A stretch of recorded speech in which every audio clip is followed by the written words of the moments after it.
세월호 참사 뒤 7년이 넘게 지났습니다. 하지만 아직도 그날 배가 왜 침몰했는지 정확한 이유를 모릅니다. 사고 직후 검찰과 해양수산부는 조타수의 실수라고 했지만 대법원은 이 부분에 대해서 무죄를 선고했습니다. 엔진 이상 같은 다른 이유가 있을 수 있다는 거죠. 또 선체를 인양하고 나서 2018년엔 두 종류의 보고서가 나왔습니다. 하나는 선박의 진로를 변경하는 조타 장치의 문제를 지목했고, 또 다른 보고서는 더 조사가 필요하다는 이른바 열린안이었습니다. 이런 가운데 사회적 참사 특별조사위원회가 오늘 침몰 원인과 관련한 새로운 연구 보고서를 공개했습니다. 외부 충격 때문에 급히 항로를 바꿨을 가능성이 담겨 있는데 어떤 내용인지 박찬 기자가 보도합니다. 2016년 세월호 특조위 청문회, 조타수 조모 씨의 증언입니다.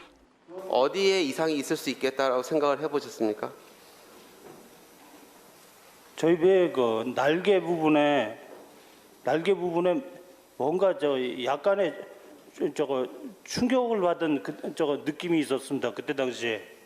날개라고 얘기하면 스타빌라이저 얘기하는 겁니까? 예.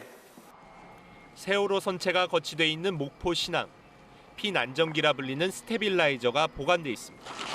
배 중심부 아래 왼쪽과 오른쪽 양쪽에 달려 있던 겁니다. 여길 기준으로 이렇게 선체 내부 쪽으로 경납이 되어 있다가 작동을 시키면 외부로 나와서 이렇게 움직이는 겁니다. 축과 날개로 돼 있는데 날개를 움직여 배의 흔들림을 줄여줍니다. 날개는 최대 25도까지 돌아가게 돼 있는데 세월호를 인양해보니 왼쪽 날개가 50.9도까지 돌아가 있었습니다.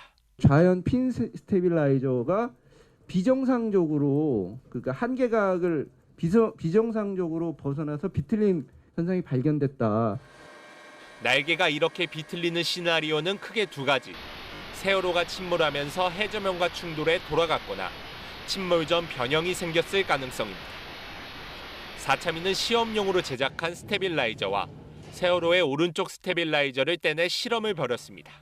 저희 위탁기관에서 이것을 또 실험으로 유사한 장비를 제작해서 실험으로 확인을 했습니다. 이론 해석한 결과하고 실험한 결과 비슷한 크기의 이 회전 하중을 찾을 수가 있었습니다.